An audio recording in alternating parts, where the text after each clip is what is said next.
It's the Code Talkers on WNCW. My name is Scotty down in Studio B. Man, we are set up and everybody is pretty jacked. We've got the Billy C. We've got some serious musicians in this room right now. Slide guitar revolutionary Billy Cardine, world-class percussionist River Gagarian is in here, as well as a bass wizard, Mr. Jake Wolf. Welcome, guys. Thank you. Nice to be So here. happy to have you in. This is a brand new project for for you guys. How long have you been sitting down and trying to make music together?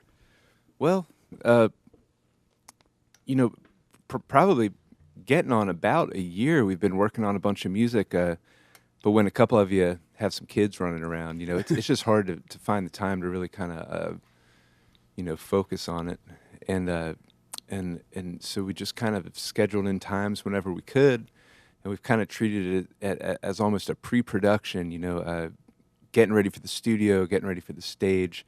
A lot of the music is really orchestrated. It's all kind of, a lot of it is scored out, with sections, of course, for improvisation. But so it's not the kind of like, this is A, and here's the melody and let's have at it. So it's taken a little bit of time to poke around with, and that was the very first time that really anybody has heard it.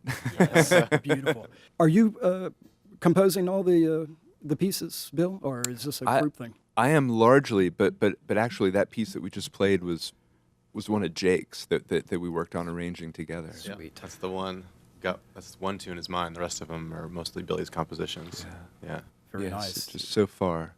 It must be a challenge. The three of you being highly desired musicians, you're playing in numerous combinations and groups to find the time to get together to actually share ideas.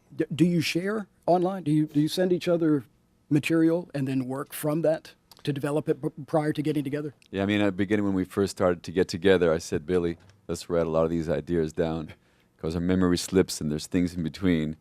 And so he was really lovely enough to write a lot of the stuff down and put it on paper and then put it up as a PDF file and we get it. And then we share some of the recordings we've made together and talk about sections and go over ideas so that when we get together and play, then we could just make music and get together. And that's the primary reason when you asked before the three of us got together to play.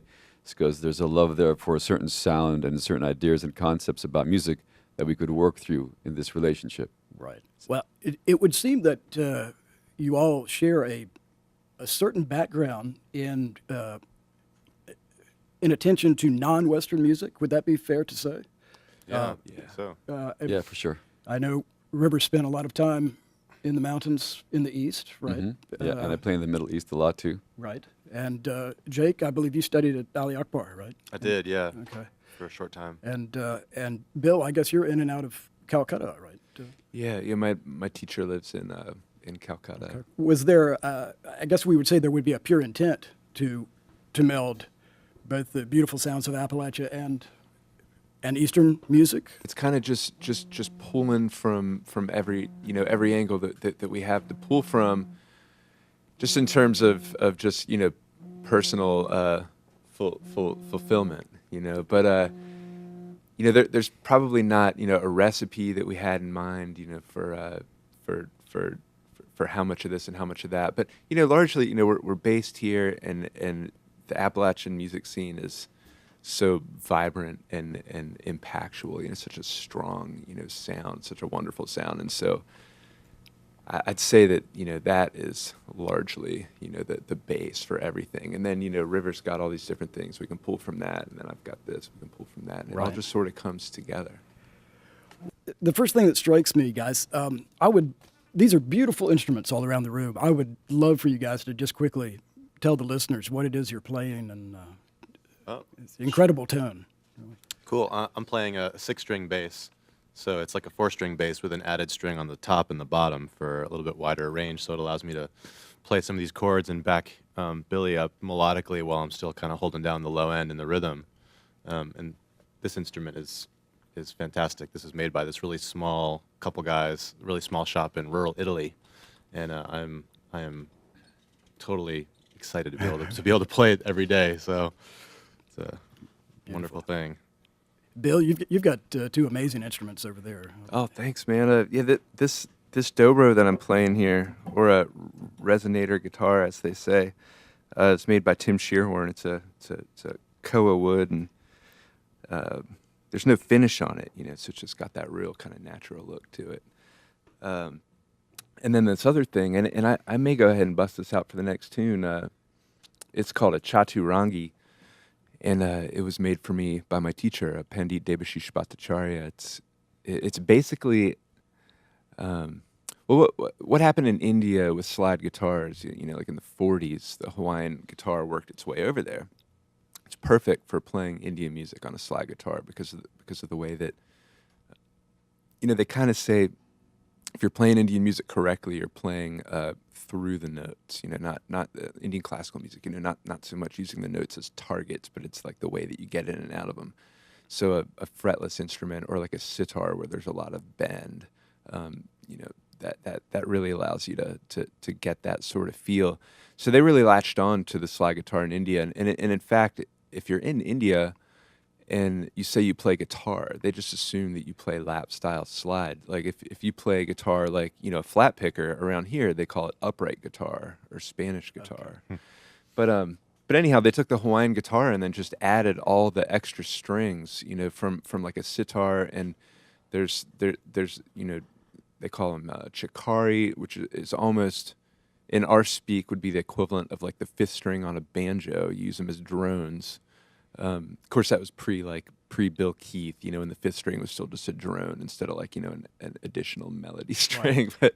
And in Indian music, everything is the drone is constant, and then you just play in a linear fashion, right? It's a single note system as opposed to chords. Correct. Yeah. They don't use harmony in Indian classical music, so all the notes can be tempered to their most true possible forms. So you don't hear any kind of beats or anything. When like if I play two notes together that are the same note, but I can angle my bar a little bit, and it sounds kind of dissonant. But if I straighten it up,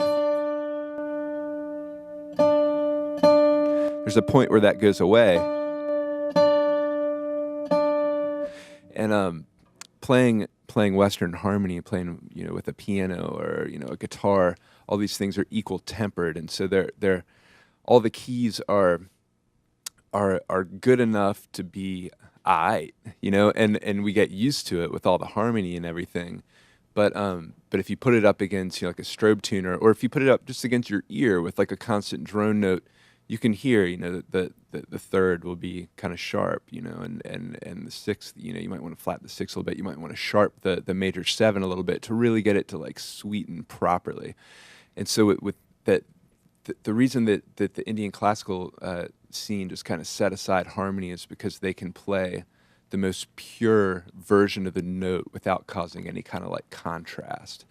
So they use melodic development and rhythmic cycles kind of in place of what we use as chord progressions, So, I mean, a guy or gal, might play in the key of D just for your whole life. That's amazing. Unless you're jamming with somebody else, you might crank it down to C or something, But hey, you pretty much pick your key, and you're gonna get to know it real well. Is it more of a challenge to compose with how many strings does that have? Like 22. 22 strings. So is it more? I have to assume it's more complicated to compose. It's kind of like it's like anything, but for slide guitars, can kind of equate it to like pedal steel. It seems really crazy, and then you kind of get the system for it down, and it all kind of makes sense. Right. River, have you got anything extraordinarily weird? Because you always travel with us. Thank you very much. Right. I'm so happy to be here. Yeah. And I'm sitting down to get a quick visual. I have the classic WNCW bass drum, so that's here. Yes. Between my legs, usually which goes a snare drum, I have this large doumbek from Egypt, and that's this sound. To the left of that on the stand, I have a frame drum, about a 20-inch frame drum. And it's suspended. This great guy in California makes these stands. They're beautiful. I have a snare drum, a 10-inch snare drum to my right. Floor tom, hi-hat, Turkish ride cymbal, nice big one. I just got it. Splash. And then I play them all together by having my kit on my right. Billy's still tuning. And then with my left hand between my legs, I can play it. throw in a little hi-hat.